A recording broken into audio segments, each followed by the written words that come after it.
Democrats have a bold plan for campaigning in 2018. They're going to campaign against lower taxes. Want to invest in growing jobs. We'll look at some of those resources are going to people who are not going to use them to grow the economy. And invest. Is that raising the tax rate back again on the highest income earner? I think certainly we'll look to have revenues as opposed to simply creating more debt.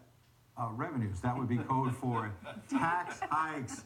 That is tax hikes. The Democrats also have a number of far-left candidates proud to call themselves socialists. Is this really a winning strategy for the midterms? Here to weigh in, the host of Making Money with Charles Payne on FBN. Of course, Charles Payne himself in the flesh. Charles, good to have you with us. I love how they become the party of no debt. But who wants that? Charles, who wants that?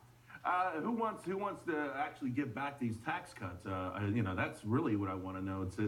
It's an amazing strategy. The only time it resonates, I think, with some people is if you say, hey, this person's getting more than you. It's unfortunate that we still have, perhaps where politics of envy can still be effective, but other than that, it's just nonsensical that anybody would say, hey, I want to give back more money, and I want to stem the tide of increased hiring, increased wages, and increased business investment, because that's what's happening right now, and it's only going to get better, I think, for the next few years. Is that really tough for Democrats? You look at the midterms around the corner, or even in 2020, if the economy stays strong, if people feel like they have more money in their wallets, they're able to pay for things, to give their kids and their family a better life, what message do Democrats then have to combat that?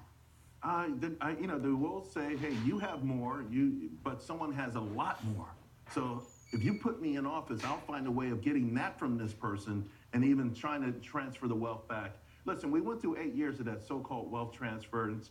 We saw welfare go through the roof. We saw food stamps go through the roof, but we were told it was a good thing. Nancy Pelosi said it has a multiplier effect. So if someone gets a lot of food stamps, he'll spend a lot of money. It's counter to everything that really made America the most amazing nation in the first place, particularly economically.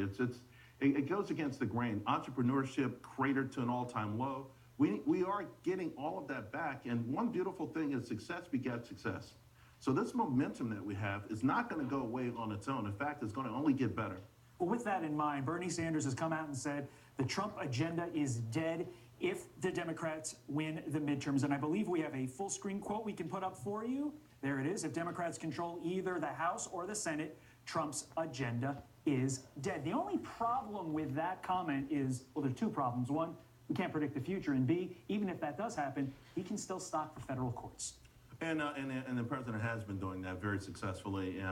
There's some things he can do, and I'm glad that one of the untold stories largely was the removal of a lot of those regulations in the first year in office. That was really destroying our country. I mean, I'm talking like farmers who would have dust particles, or ponds being considered, little puddles being considered ponds. I mean, overzealous, just nuts. We were in lockdown.